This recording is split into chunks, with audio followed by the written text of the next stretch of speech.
Make the most of your me time with sensational hair products from Method. The new range of shampoos and conditioners will leave your hair looking shiny and feeling healthy. From Pure Peace, infused with peony, rose water, and quinoa protein, to Simply Nourish, crafted with coconut, rice milk, and shea butter, and Daily Zen with calming cucumber, seaweed, and green tea. Visit methodproducts.com to unleash your inner shower with Method and reconnect with the best version of yourself. Auto insurance can all seem the same until it comes time to use it. So don't get stuck paying more for less coverage. Switch to USAA Auto Insurance and you could start saving money in no time. Get a quote today. Restrictions apply. USAA.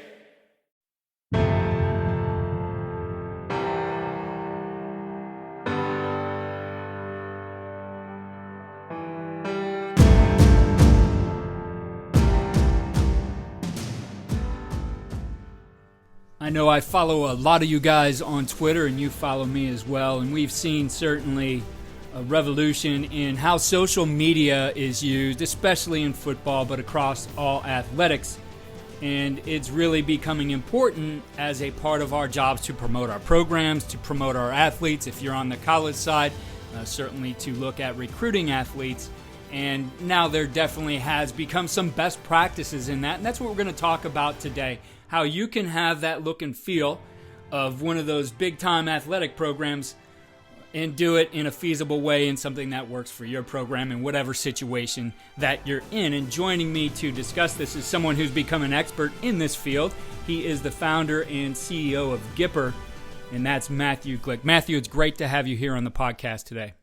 Oh, awesome. Thank you so much for having me, Keith. Super excited to be here. Well, you do have a sports background, and that's where really all of this started for you as a passion for sports. You played soccer, football, went to Colgate and played soccer for 4 years.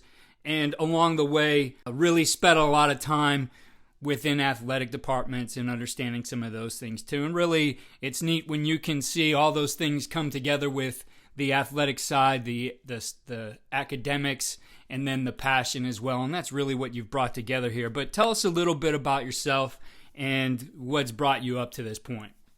Yeah, absolutely. I grew up in Los Angeles in Southern California. As you said, was very much sports obsessed. I played soccer really competitively, played football, was the head of our student section for our high school. So I was really living in the world of athletics. And at the time, as I was moving through high school and going on to graduate and play at Colgate, I think there was really a shift happening, particularly at the high school level, around promotion. I think if you looked, 10, 15 years ago, promotion wasn't a big part of high school athletics. There wasn't a lot of marketing talk when it came to promoting individual programs or the athletic department as a whole. That really started to shift. Again, I really felt like I was living through it.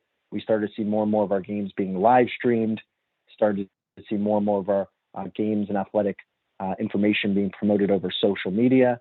And when I went to college playing, Division I, although at a mid-major program, that was obviously, a big part of our, collegiate athletic department, really trying to maximize those channels, trying to engage with stakeholders and get the right message out there. So I was very much exposed to it in high school and at college.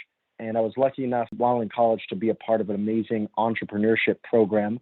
For those who don't know, Colgate is a liberal arts school, so there's no entrepreneurship major or business major, but Colgate does have a great program that connects you with parent and alumni mentors and kind of bring an idea from concept to reality. And I had an original business idea around athletics. It wasn't what Gipper is today, but it was really geared around how we can help athletic departments at all levels better create and share content to engage with their stakeholders. And so it was a really awesome experience because while I was in this program, I was also getting unique insight into the collegiate athletic department as a student athlete. And I was speaking with folks that were working within the program, getting their feedback, and then, really speaking with everyone I could, particularly at the high school level. I was calling athletic directors, coaches, even people working in marketing communications, trying to learn just more about them and their challenges to learn how we could help. And eventually, I started to realize there was this massive problem around content creation. We had seen, and I had seen it personally at the Division I level, but also from professional sports teams, how much was invested in creating high quality content, particularly for social media.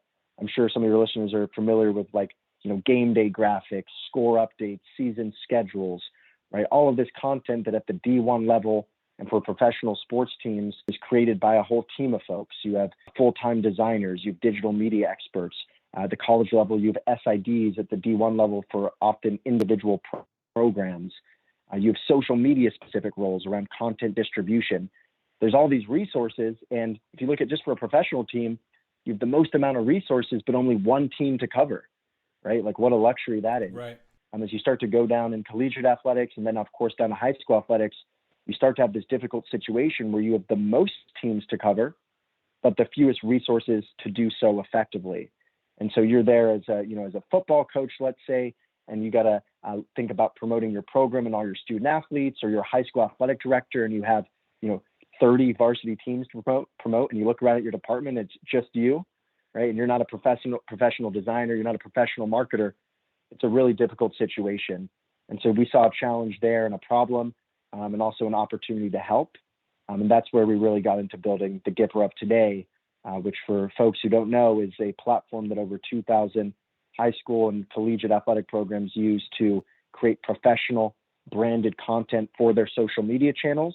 So things like the game day graphics, score updates, season schedules, they can do so in seconds on any device and without needing any sort of design experience.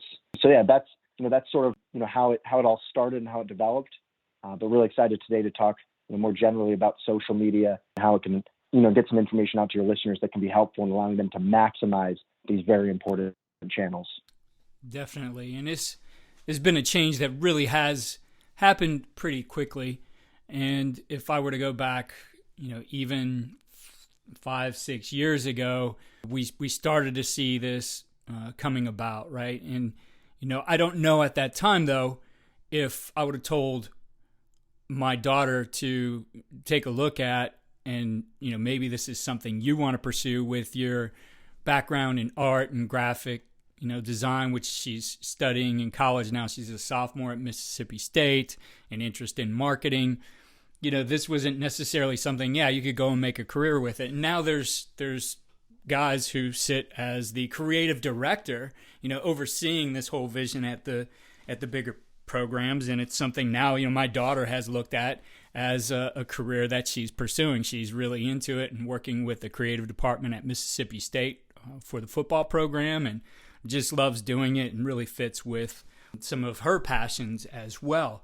But it's something that has changed, and it's moving along. I think it moved a little bit slow at first, but now has really picked up to the point where, if you're not using these different channels, these different platforms to tell the program story, you're missing out on an opportunity, right? This is, I saw it back, I did a media day, I want to say it was around 2017 or 18, the AAC media days. And at the time, Jeff Collins was the head football coach at Temple, and he was the only guy who had a number of his creative people following him around, capturing audio, capturing video, getting photos.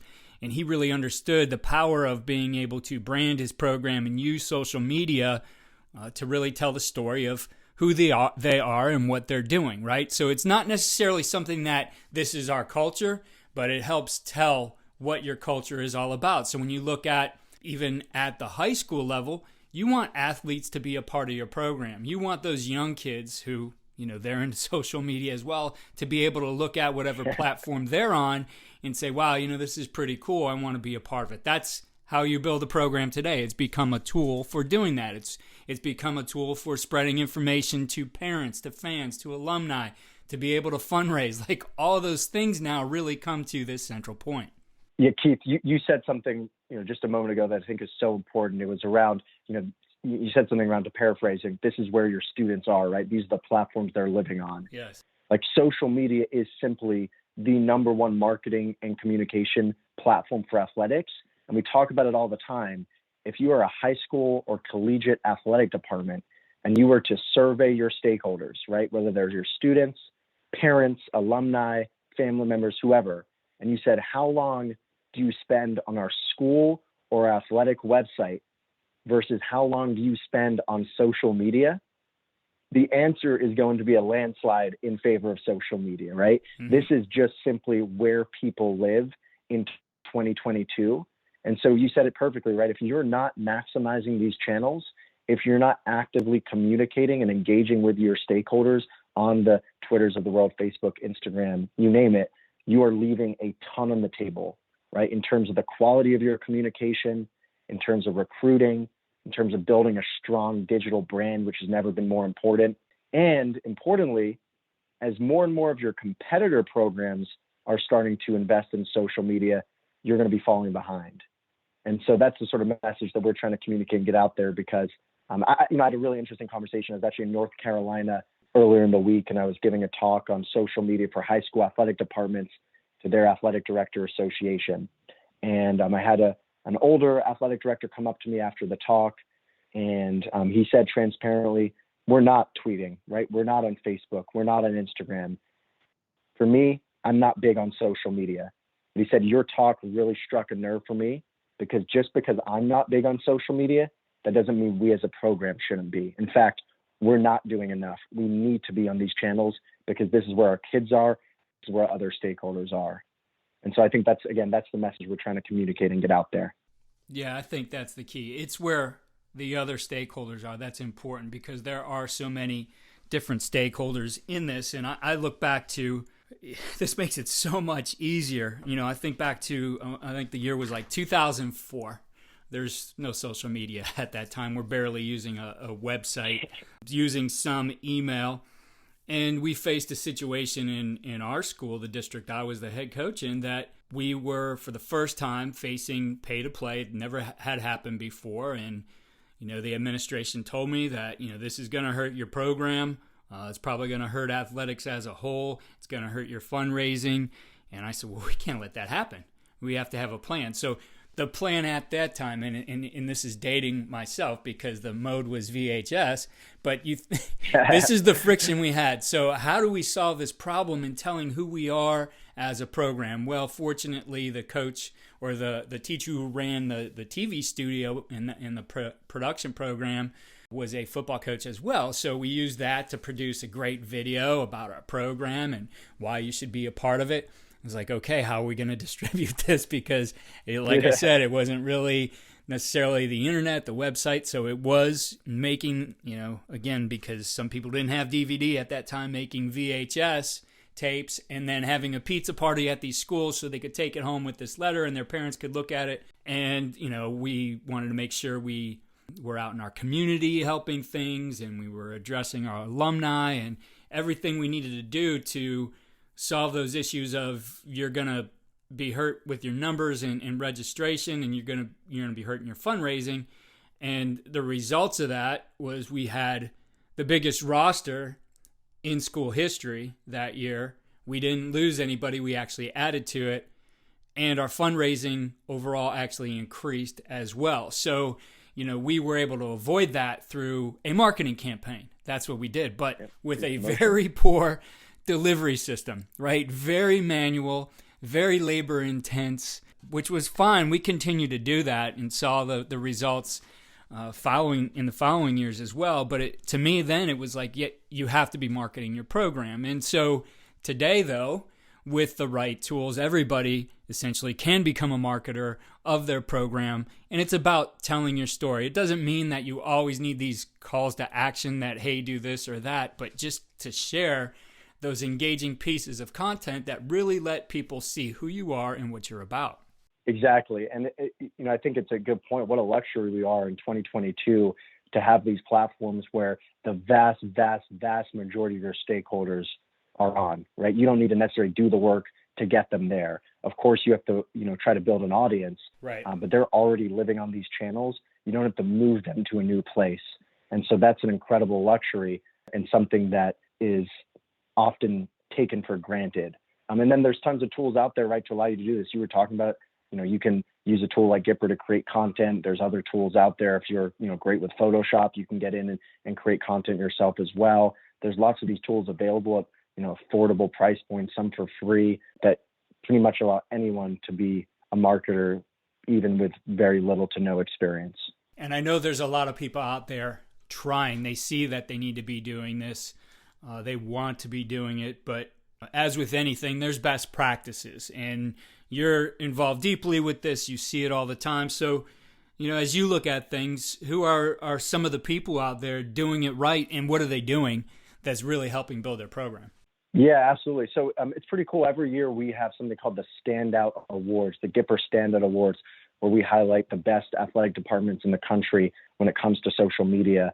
I want to focus on just one right now, who is our, this past year's award winner at the high school level. And I want to talk about the high school level because I think for a lot of your listeners, they're dealing with the challenge of, hey, it's just me, right? Or I don't have enough resources. I'm not the Mississippi State, right? I'm not the Clemson, the Duke that has a ton of resources available. And so I really want to speak to that about what's possible given limited resources, limited time, which is a big challenge and a real challenge for a lot of people. So this one school is called Tampa Prep. They're in Florida. They're a high school athletic department, and they were the winner of our Standout Awards. They are excellent across the board when it comes to social media. And I want to give you their handle so that people can go and take a look if they want to see and pull some things. But it's tprep_athletics. So that's T as in Tim, prep_athletics. Check them out. And what you'll notice when you immediately pull up on their profiles is the consistency in their branding. And one of the things that we talk about all the time is how important presenting your program, whether it's an individual program or a full athletic department, the importance of presenting your program in a consistent manner. Because when it comes to brand building and building a strong digital brand, consistency is key. You need consistency in order to be recognizable. And it's not necessarily like talking about, hey, you need your program to be recognizable nationally or internationally, right? That's not really the outcome that everyone is looking for, but you at least need to be recognizable within your community. And if you're displaying your program, particularly over social media, in an inconsistent fashion, it's impossible to be truly recognizable. And so one of the things that Tampa Prep does tremendously well is that consistent branding, which is a product of having official brand assets and an official style guide or brand book that communicates how you should use those assets. So one thing we always focus on when you're talking about brand assets or a brand book or a style guide, it could be very, very expansive, right? You could go and pay as a program, as an athletic department, thousands and thousands of dollars to build something. But we see three things to be the most important and really fairly easy for an athletic program to put together. And if you have these, you have a great foundation for success on social media and to have consistent branding. And that's making sure you have official logos, official colors, and official fonts for your program, and that those are all documented in some sort of brand book with clear directions on how they should be used. So, for example, for official logos, we hear a lot of schools or programs saying, hey, we have logos that we use. The really important thing is to make sure that you have official logos. For example, we say, hey, start with one or two, because we hear all the time issues where old logos are being used, right? Logos that were decommissioned 5 years ago that maybe a coach will find online and pull from a site not knowing, right? Or a logo that is the official athletic department logo that a coach then goes and adds a couple additional elements to make it specific to their program. You really want to avoid these things because it muddies the brand. If you have 5, 6, 7, 8, 9, 10 different logos in use on social media, you're having no consistency and you're not going to be able to build recognizability. So I say, hey, one or two logos to start. Maybe that's your school logo, and then you have a mascot logo for your athletic program, and then document how those are supposed to be used within those brand guidelines. That way, when a coach, Keith, is going to promote their football program on social media, they can just look to that brand book, that style guide, whatever you want to call it, go to the official logo section and see, okay, these are the two logos that I have to work with, and this is how I'm supposed to use them. It makes it really, really easy for folks and hard to mess up. Most times people aren't trying on purpose to muddy the brand or to make the program not look good visually. They just don't know. And so these things can really help. Matthew, I agree with that 100%. And, we're talking overall the branding within a athletic department. And so most small colleges do have those guidelines. But I think also when you just look at your football program, and we have football coaches here who individually do some stuff on their Twitter accounts for their program, and getting that consistency across all your coaches in your program, so that when they are officially tweeting something out, whether it's something about a camp, something if it's small college about a visit day, that consistency of the color, the logo, the font, the look and feel of things. And I know when you could get really specific on style guides in exactly where a logo appears and how far should it be from the border. Now that starts to get really technical, but the point is if you're going to give it a look and feel, there's a lot of things to start looking at. And like you said, I think those are the simple ones: the logo, the color, the font. Exactly, 100%. And you don't need to be a full-time graphic designer to be able to implement these things correctly. You just need to go to where they're stored, right? So hopefully you can ask someone within your program, whether, at the college level, as you said, Keith, most programs are going to have these accessible. More and more at the high school level are creating them. So hopefully you don't have to reinvent the wheel and you can just go and find them. And that way you can say, okay, these are the official logos. Here, these are the official colors. And when we're talking about colors, you need to have the specific color codes. I think that's one of the big challenges is people say, yeah, no, we're red, so I'll just go plug in this red color, right? You need to know the specific red. For digital content, you're looking for what's called a hex code, HEX, right? Right. And then for the fonts, again, if you have official fonts documented, you can go and access those. And on a platform like Gipper, you can just upload your font and use that as well. But these things being documented somewhere allows you as a coach or someone working with an athletic program to stay consistent across the board. So when a recruit, student athlete, when a parent, a member of your community sees all of the different social media content coming from these different accounts, there's going to be consistency across the board. It's going to look professional. It's going to look unified, and it's going to reflect your individual program and the larger program in the best light possible. In today's world, and really this was true back in telling my story in 2004, of engaging the media, right? They can be a big help in promoting your program. And to do that, you want to make it easy for them. And I know we kind of followed the college model at that time, which was actually a printed media guide. And we got into a little bit more about the players, who they were personally, outside of football, sharing things about their interests, etc. And so when we would have local media show up to do something on the news, right, on TV, or they were covering our game on the radio, or they were coming to write about certain things that happened in our game or in our program, they had all this information on our players. And again, going to what we can do today, media days and with highlighting players within social media, it's become a lot easier. Easy to do, something definitely to take advantage of, and is not nearly as time consuming as when we had to go through and do all those things to put together a printed media guide.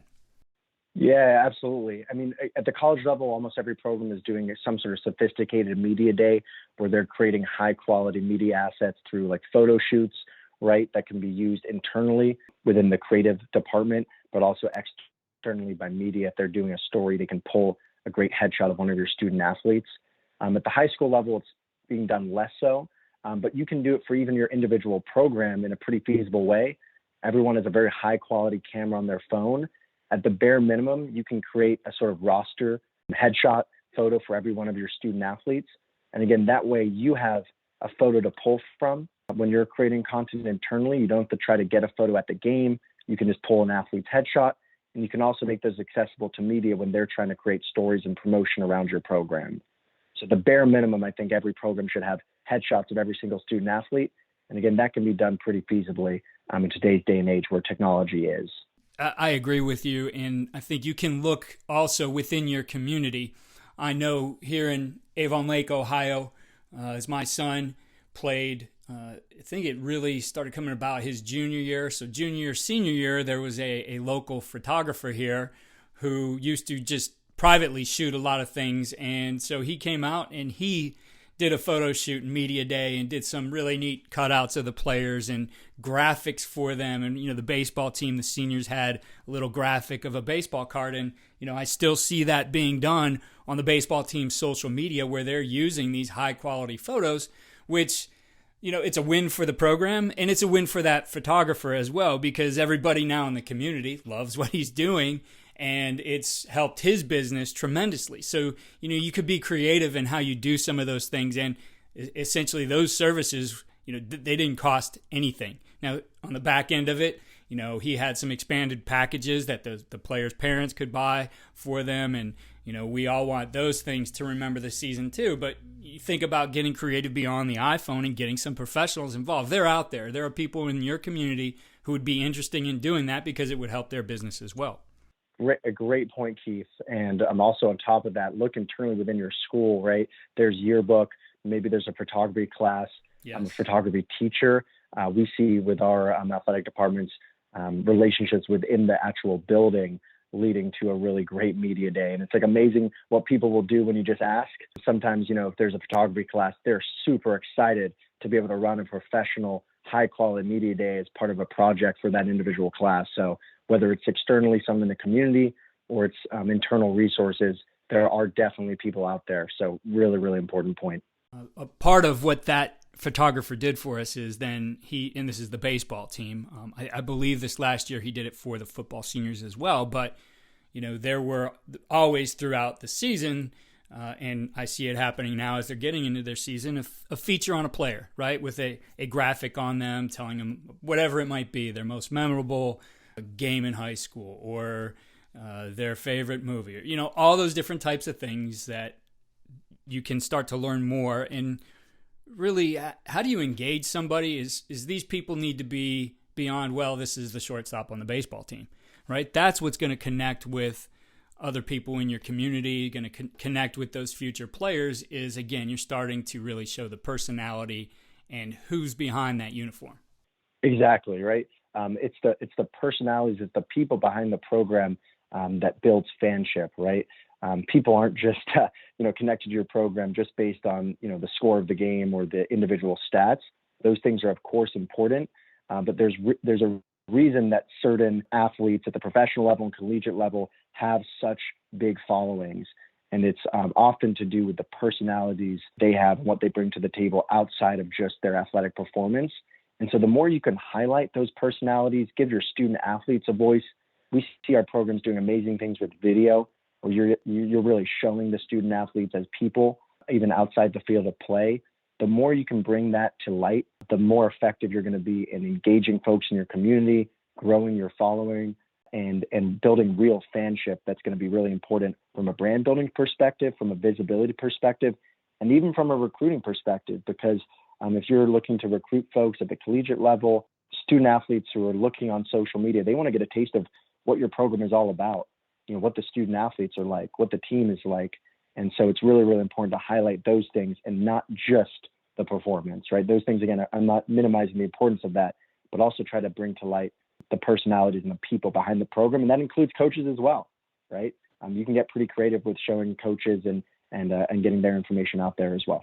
When you look at doing all this, and we've mentioned a lot of ways where you can get some of that very affordably, even the use of a professional photographer as an example. But ultimately, the coaches want tools that are going to make this both feasible, but make their life easier in doing it. It's a hat that everybody has had to add to what they do, right? It's not like high school programs have all of a sudden now have the budget for a creative department, or even a small college football team, having that budget for a creative department. You have to do some of it on your own. So how do you do it without taking away from the other things you need to do as a coach? Exactly, right. It's a great point. And I think the answer is you have to work smarter, not harder. For our platform specifically, the way we've developed it is with these challenges deeply, deeply in mind. We know that our coaches, that our athletic directors, our sports information directors that are using our platform on a daily basis, they are doing a million other things, and they do not have enough time in the day. So if we were to give them a tool where it took 30 minutes or even 15 minutes to create a graphic, it would not work, right? So everything we've done with Gipper is built for speed and ease of use. So as a coach, you can take out your phone in the silence of a game and in less than 60 seconds, share the halftime score, in a visual, branded way that looks like a Division I collegiate athletic program. So the whole point is it's easy, it's hard to mess up, and it's going to be quick, and you can use it on any device. Again, whether you're in the silence on your phone or you're on your office computer. But if it was a difficult experience, we definitely wouldn't be in business long. We've been able to grow significantly, working with thousands of programs because of this key point, right? Making it manageable for folks. So in the same amount of time it takes out to tweet just a text-based update, you can now share a piece of branded visual content that's going to stand out in your feed. It's going to capture the attention of your stakeholders. And you're going to be able to grow your brand in ways that just weren't before possible. Yeah, I love it. It's something that takes seconds, not minutes. And certainly, if you're not used to doing graphics, that might take you even longer. But to be able to do something like that, I think is huge. I mean, yeah, Keith, it's crazy. We work with Division I collegiate athletic programs that have the full creative staff, right? They have full-time designers. They have GAs. They are still using Gipper because the content demands are so large, right, and they need to be equitable for all their teams. They can't do it without a platform like Gipper. So if the D1 athletic programs are having those challenges, imagine what it is like for a high school athletic department with 2 times the number of teams, right? It's a really, really difficult situation. And for the individual programs, it often falls on the coaches, right? And as you said, it's not like they're getting additional resources, just, hey, here's another responsibility. And so it's got to be easy. It's got to be quick. And, we're working, continuing to make it faster and easier for folks. Again, if it's not, it's not going to be useful. But if anyone wants to try out Gipper, check it out, I encourage them to visit us. You can go to Gipper.com. That's Gipper.com. You can create a free trial account to test it out yourself. I'd recommend booking a 15-minute virtual demo to speak with a team member, see exactly how it works and answer any questions. But we've helped thousands of coaches, athletic directors, sports information directors, and should be a really helpful tool for your audience. For our listeners, I want to remind you of an episode we had a while back. My friend Mark Solis, who's a coach here in Ohio, joined us to talk about his football ops team, is what he called it. So they did all kinds of things, from setting up the cameras for practice to doing social media, all those kinds of things that I know Matthew mentioned. Hey, you could take a shot on the sideline of it, or you can develop your own little ops team with kids within the school who would love to be a part of your program. Maybe they're not the football players, but they would still love to be part of a football program, especially one that's doing some cool things on the platforms they like to be on. You certainly can find those kids in the school, and I'll share the link to that one in the show notes. Matthew, it's been great just learning more about this, and I love what you've developed here for coaches. I'm always about finding the best solutions for our coaches to work smarter and to be able to promote their program and mostly our great game. Absolutely. And again, Keith, thank you so much for being here. Really appreciate chatting. Thank you all the coaches for listening and for all the hard work that they put in on a daily basis for our kids. So it means a ton. And again, just thank you so much.